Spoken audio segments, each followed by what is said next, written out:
Hi, good afternoon. It is now, everyone. My name is Genevieve. I look after several of Google's measurement products in EMEA. And firstly, huge thank you, Telium, for having us here today. We cannot have favorites at Google, but I will say that the number of integrations that Telium have with our products, but then also the really deep technical expertise that their people bring to all of you is really very special. So big thank you for having me here today. Lucky for you, they gave me only 15 minutes to talk through what normally is 45. So everyone buckle up, and the nearest emergency exit might be behind you. I'm going to talk about what doing some of the future-proofing work today can actually bring you today. Because the biggest mistake that I see many advertisers make is that they think a lot of these are future problems. Of course, Chrome, unfortunately, again, had to announce, well, you could say unfortunately or fortunately, they again announced the delay of third-party cookie deprecation. And so it might be very tempting to think, fine, I'll wait with some of the works that I was going to do in the next few months until next year. But actually, we really see a really big benefit to fixing some of these issues today. So when I talk about what to do this year to get ready for all the changes that are upcoming, we really cannot talk about that without first looking at the ecosystem. And so we like to say 2024 is really an inflection point where two really big changes are converging at the exact same moment. On the one hand, AI is creating new opportunities. This is our mandatory AI slide that I'm seeing in every presentation today. We are both, of course, putting a lot of exciting AI in our consumer-facing products, but we are also bringing this very much into Google Ads and Google Marketing Platform. 2 weeks ago at Google Marketing Live, we announced a couple of new features on this front. So whether that's automated image generation or AI-based image editing for your campaigns. But to me, still the most special AI product that we have is our automated bidding technology and our campaign types such as Performance Max. And when we look at how well this all is functioning now compared to just 1 or 2 years ago, really the incremental uplift that we can bring you is much, much better. However, at the same time, we still, of course, see this massive consumer demand for privacy. And that's both informing new regulation, but also it's making other companies change the way that their products work. If we break this down into some more specific problems or challenges to deal with, we really end up with 3 key themes that you ideally would be solving for in the next weeks and months. So firstly, of course, the regulations on consent and data privacy do keep increasing. It was mentioned on one of the slides earlier today, but the Digital Markets Act, of course, made some changes to how we used to trust that you have the right consent, and now Google needs to verify that you have the right consent. And so if you advertise to users in EEA countries, hopefully you have implemented a product called Consent Mode, or you're using one of our other mechanisms to signal to us that you have the right user-level consent for whatever data that you want to share with us. So that's area 1, and hopefully you've all done that.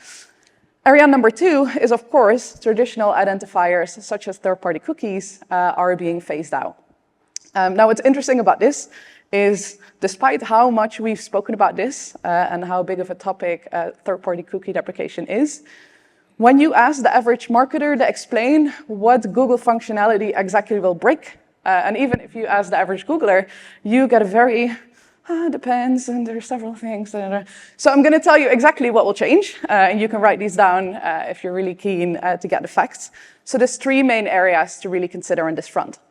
Number 1, there are certain types of conversions that by nature are currently only measurable using a third-party cookie. So these are your cross-device conversions. So user searches on device A, converts on device B. They are your view-through conversions. So someone sees a display ad and later independently they come back to your website. Or engage view conversions. So someone watches a video ad for a number of seconds and then they convert independently later. So that's bucket number 1. Some conversions you would be struggling to measure unless you mitigate. Bucket number 2 is that even if you only advertise on search and you measure conversions on your website, if you have misconfigurations with your Google Pixel or the Google tag, we sometimes also use third-party cookies to ensure that we are measuring for you. And this is a safety net that is going to disappear. And then the third and maybe most kind of front of mind area, of course, is that audience targeting will also be much more difficult. So the nature of following the exact same user around the internet with the exact same kitchen is going to get more complicated. Partially, we will kind of change the functionality to rely on Chrome's privacy sandbox. Of course, on Google owned and operated networks, it's a bit easier. You can keep relying on your first-party data with a very similar amount of granularity. So that's third-party cookie deprecation in a nutshell. Finally, we are keeping an eye on other changes in the ecosystem that affect how tracking can and cannot work. So Apple last year at their developer conference announced something called link tracking protection, which means that they don't just block certain tracking pixels or tags from firing on your website, but they actually even strip out URL identifiers from URLs. This is a bit technical, but this means that if you are sending data uploads to Google or even Meta that only rely on these link identifiers, so the Google Click ID or the Facebook ID, doing so in the future, if we lose that one single ID, is going to get more and more fragile. Interestingly enough, Samsung actually just announced something very similar where they're also stripping these IDs out. So you also need to look at the rest of your marketing stack and consider, is this thing that I'm doing still going to be durable? Because while we're so focused on third-party cookie deprecation, there are some other things slightly changing as well. So what does that mean for you? AI is only as good as the data that you put into it. And so to make the most of these powerful features that are available to you, you have to ensure that you bring good quality, high quality first-party data so that we can drive the results that you care about most. Now, what does that look like? And I'm going to actually stick with a mountain climbing analogy and say we have base camp 1, which is you want to ensure that you still have a complete picture of what's happening on your website and that you're able to share this information with Google for the purposes of optimizing your campaign. So that's number 1. Number 2, we still want to connect to your most valuable audiences, but in a way that we know is durable and feeds the best performance. And then lastly, we would like for you to represent your true business goals and close the gap between your bidding and your business outcomes and your bidding. So where do we start with building a complete picture? So we really start with using the Google Pixel. So this example that I just mentioned of Apple stripping out Google Click IDs, as long as you have a Google tag installed, which you can of course do via Tilium IQ, you can keep measuring your conversions despite other changes in the ecosystem. So to us, the Google tag is also the key mechanism that we'll use to integrate with the privacy sandbox. And so if you don't have this anywhere on your website, it's going to be hard to continue to get the same performance as you might be used to. So that's really step number 1, and that's the foundation of the best performance. Secondly, if you advertise in Europe, you hopefully, again, have already done this, but we also have a product that helps you not just understand consumer consent choices, but also communicate them to Google, both because we would like you to, but also because it helps us optimize much better. So just by telling us how many people consented to cookies means that we can recover part of the unconsented journey, just because then we can use smart modeling to understand. We saw 60% of people accept cookies, so there is a share of that 40% who also might have converted, and so we'll try and predict how many people that was. And so up to 65% maybe doesn't sound that high, but it is high enough that it makes a very meaningful difference to your overall performance, and you're actually going to hear about that in a bit from Kingfisher. Thirdly then, we do really recommend that you use enhanced conversions where possible, because this helps you provide conversion data when cookies are not available. So that can either be because it's a third-party cookie, and again, I mentioned which ones those are at the beginning, but also because in some browsers like Safari, cookies expire after 24 hours. And so in these cases, if you use enhanced conversions, you send your consented user-provided data to Google, and we then look up whether someone originally clicked on an ad. On search, because search is not so prone to breaking, we see that we can recover on average 5% extra conversions when you implement enhanced conversions. But because YouTube or any view-based media is so much more third-party cookie-based, we see that our conversion rate uplift tends to be much, much higher. Tilium have a really amazing integration with enhanced conversions, so please do check it out. It's fairly straightforward to set up, and it really is very helpful already, but it'll make an even bigger difference in the future. So that's building a complete picture. Next up, let's take a look at how you can still engage with your audiences. So to us, still the future and the best way to bring audience data to Google would be to use your CRM-based first-party data via a product called Customer Match. Once you have that data into Google, you can really then activate it in many different ways. And there's some really powerful features that you unlock once you bring that data into Google. If for one reason or another you are unable to share PAI with Google, which we do, of course, here every now and then, we do also have a range of other solutions available. So either you could just use our audience data, so you could just target people that we believe are interested in kitchens, based again on the Privacy Sandbox API, or you can use a range of our AI-powered solutions, where you can tell us things like, I just want to acquire new customers, or I just want to drive loyalty, or I just want to drive people into store. And so then even if your first-party data that you can send to us is somewhat limited, you can still make your business goals happen with us. I would say this is the most kind of nuanced area, so there's a lot more here that we have than I would be able to share with you today. So please do speak either to Telium or your Google team, and then whatever it is that you want to drive, we can probably still find a way to make it work. It's just that the how, so what solutions you use to make something happen, might look slightly differently. Finally then, we see that there are many businesses who have one business goal, but their bidding actually does something very differently. And so you might be on the left, where you are not tracking any conversion values in Google at all. And so all that you are using for your bidding is you're saying, I'm willing to pay 50 euros per conversion. We tend to see that if you shift from a conversion-based count strategy to a value-based strategy, where instead you say, I'm willing to pay 10 euros for 100 euros of revenue, we usually manage to generate about 14% more conversion value at the exact same cost for you. So if you're still on the left-hand side of the bar, which, as you can see, is quite a lot of advertisers still, we really recommend you chat to Telium about how you could start to capture values, again, so you can use them for activation.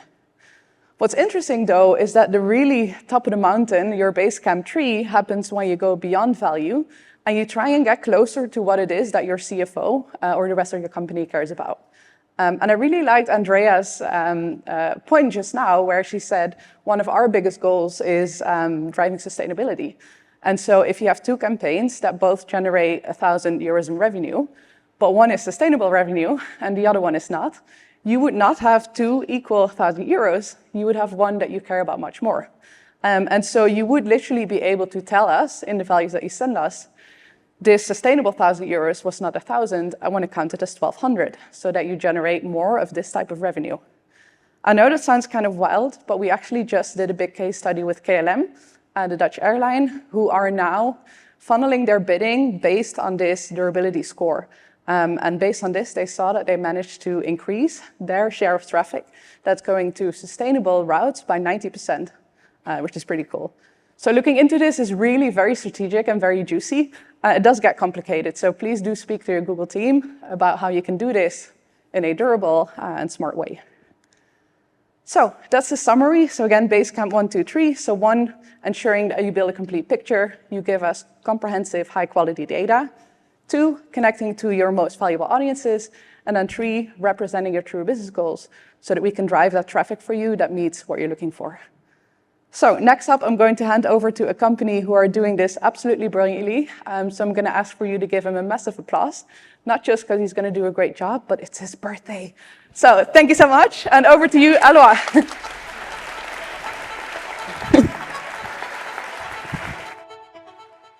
Hi, everybody. She had promised she would not mention it, so thank you very much for that. Yeah, I am 40 years of age today, and I'm very happy to be here with you today. Woo!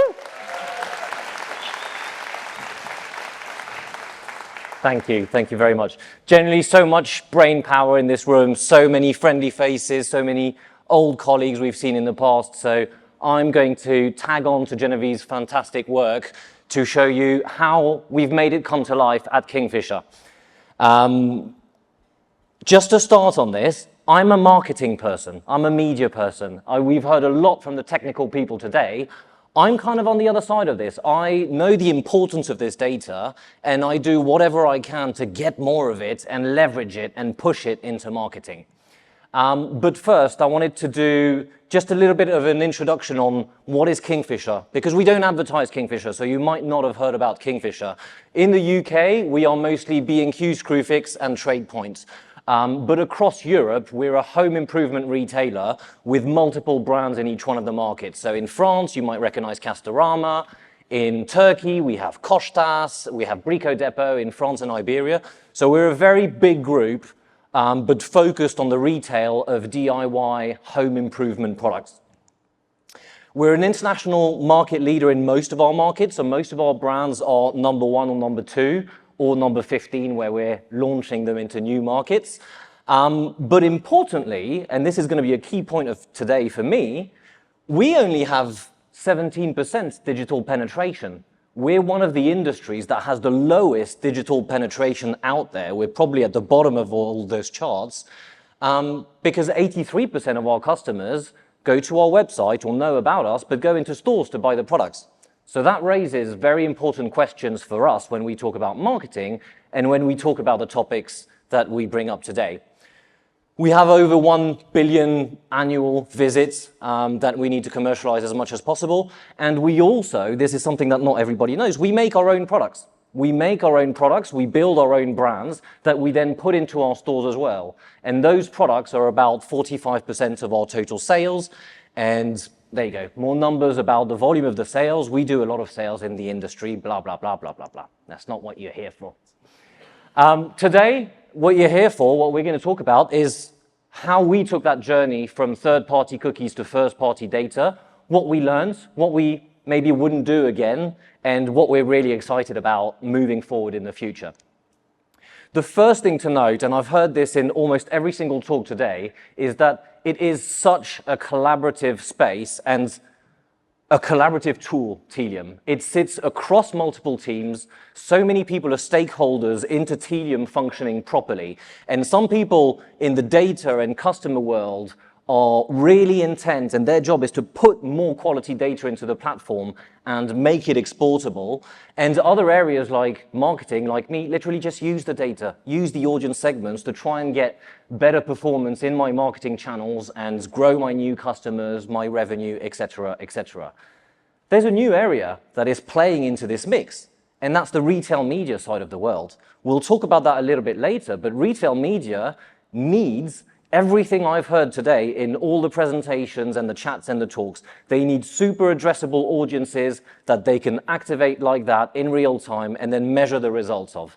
So we'll talk about how they are coming to the table as well as stakeholders of the Tealium stack. Generally, how we organize ourselves at Kingfisher around Tealium, I definitely don't do everything. We have all the brains in the room here somewhere, but as everybody said, I can't see anything. But we generally organize ourselves around the areas of expertise that fuel Tealium and that make use of the Tealium functionalities. So I've schematized that into build, connect, and measure. So that's very understandable. We've got to build the data sets, connect them together, and then activate and measure them to see what they're driving forward. Because if we're not getting any value from customer segments, then why are we doing all this in the first place?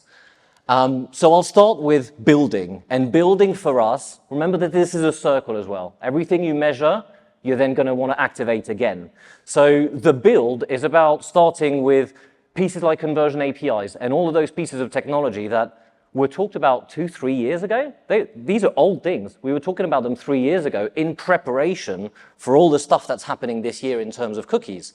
So we started working on them very early. And bear in mind, we've got 8 banners, 6 markets, multiple time stakeholders and marketers. So things can happen slowly and at pace. But when we implemented enhanced conversions on Google Ads, as Genevieve said, Google Ads was in a quite good place. But implementing enhanced conversion, we're generally seeing between 9 and 15% improvements in ROAS. Now, at our scale, a retailer doing paid search, that's massive. That is massive. And the entire system just pays for itself on one number like that. But where we're seeing the much bigger successes are in areas like Meta and Pinterest. Pinterest is super important for us because retail, home improvement, inspiration, etc. But when we look at those channels that were traditionally upper funnel channels and that we're not getting credit for the click, for the conversion, once we connect the conversion APIs, we see massive uplifts in revenue, which all of a sudden put those channels on a level playing field with Google search and pieces like that. And varying interesting questions get raised in terms of media mixes and pieces like that. This is not optimization that was driven by the marketing teams. This is purely stuff that we were just not measuring before. We were driving it, we were just not measuring it due to things like consent, cookie loss, etc., etc. So it's fantastic to see that we're in a place where we can measure much better than we could in the past. But I'm going to be as bold and say Amazon has it easy, and some e-commerce pure players have it super easy because 17% of our sales are digital, right? And we talked about consent rates and things like that. So if my consent rate was 50%, which is not a great consent rate, but let's take 50%, that means that if I do digital really well to 100%, I'm only seeing like 8% of my total business. And that's terrible if you're trying to build an experience for your consumers, because I'm targeting people with a shed, they've already bought it into store. I'm trying to use the digital signals to retarget them with this, and just like Vic, yes, they have been into a store, they want to touch the kitchen. We see that our kitchen and bathroom categories don't perform as well in e-commerce because people are going into stores and buying them. So that's really important for us. And I think the industry of retail is cottoning on to this because loyalty and customer aren't just for loyalty and customer. They're a tool to bridge the entire omni-channel journey. So why is Tesco today only giving you their promotions if you swipe the club card at the till? Why is Sainsbury's doing the same thing with the Nectar card and only giving you the promotion? Because if that's the value exchange, I'll happily give you my email address and scan my card at the till. If all of my customers did this, I would have a fantastic piece of customer data, a full piece of customer data. So actually, it's really important that we as a group in my business, we mobilize the loyalty and customer teams to say, hey, this is not just about you anymore. It starts affecting all of us. Store sales can be tied to online with that identifier. If somebody scans that card into store, there's an email attached to that. We can use stitching to put those data sets together. So online, it's about capturing as many of the right data points as possible. And you've all said this, it's not a journey with a start and an end. It always gets better. Things break, new things come in. So it's always about improving the quality of the digital data you're capturing. But offline, we as a business have to create new customer behaviors so that they are okay with sharing the data with us. And those new behaviors are literally just swiping your card at the till. But we've got to gear up our entire business to do that and to have the systems prepared to do all of this. So it is a tough channel that requires so many stakeholders into the business, and I've heard this so many times today. Talking about connecting and activating the data is where I, as a marketer, get really excited, right? We've built about 220 audiences across all of our brands and banners and countries and markets. We've got over 220 audiences that we've built in Tedium Audience Stream. And we push those to, not all of them, but we push the best performing ones to Google Ads, Meta, Pinterest, the Trade Desk. And it generally works really well. I can't give you specific numbers because I'm not allowed. But what I can give you is orders of magnitude. And what I can say is when we activate these first-party segments, they perform at minimum 15% better than what I call naked targeting, no targeting at all, just pure media owner numbers and platforms. And that's really strong. But this, we talk a lot about this in Meta, Google, performance marketing. This is making its way into, the top of the funnel, like we were saying earlier. We are starting to connect all of these data points with connected TV, with Channel 4, with Sky AdSmart, and that's when it gets really interesting for the branding conversations as well. Because if I'm putting a big branding campaign on TV aimed at driving new customers, why am I targeting all of my existing customers as well? Like that's a wastage that I don't need to buy on CTV nowadays. So I can use suppression lists to make sure that I'm buying broadcast media, but removing the people who are already customers with me. That means that my branding becomes a little bit narrower, but much better targeted. And retail media, as I started talking about it, is for me a new use case for CDPs. We're not talking about that. I haven't even heard about retail media today. But they absolutely need everything that everyone has to offer in this room today. We saw Chase and Revolut about a month ago moving into the retail media space. But this retail media is coming to every single one of your business in the next year or the next 2 years, because there are very few CFOs out there or very few CEOs out there who will say no to a bit more additional revenue. That's the truth of it. But it's got to be done well and in a way that doesn't take away from your business. But the conversations will be had. And if that conversation is had in your business, well, you can say, we have a fantastic tool to drive very precise campaigns that are going to perform very well for our retail media advertisers. But like all things at Kingfisher, retail media for me and just e-commerce generally, there's a big part about the store around here, because I want to be able to target customers who have been into stores as well and who have purchased things into stores, so that I can add this to my segment. Remember, that's 83% of my business. So if I'm just doing retail media on 17% of my business, I'm missing the biggest part of the pie. And same thing, we're going to end up at some point wanting to put retail media into stores as well, based on digital targeting. So all of those pieces require a stitched up ecosystem and ability to activate it at scale, which is what our stores are about.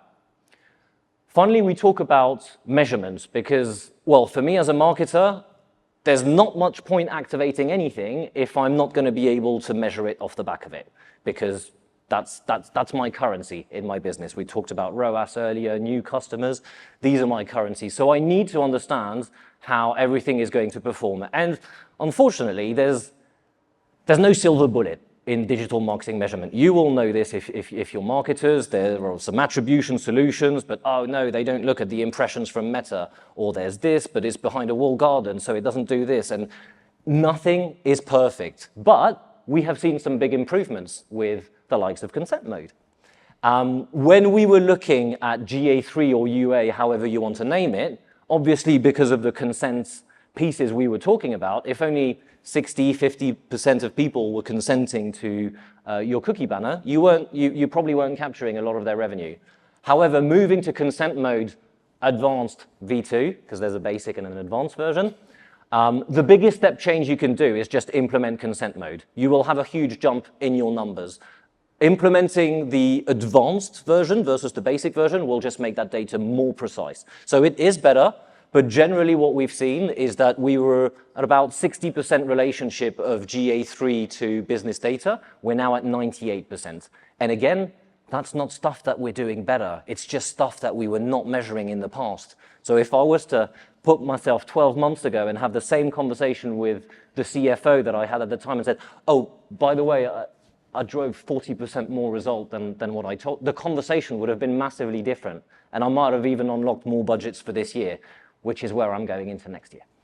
But very, very important, there is no silver bullet to measurement. So this is how we approach the measurement of marketing activities.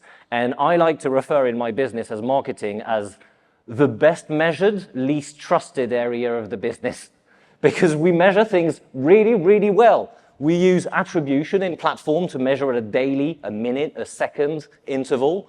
And that's really good, but that overvalues digital, doesn't take into consideration TV or my brand or anything like that. Okay, great. I've got econometrics, which decomposes all of those elements one by one, online plus offline, revenue, net margin. It takes me all the way down, but it's quarterly at best.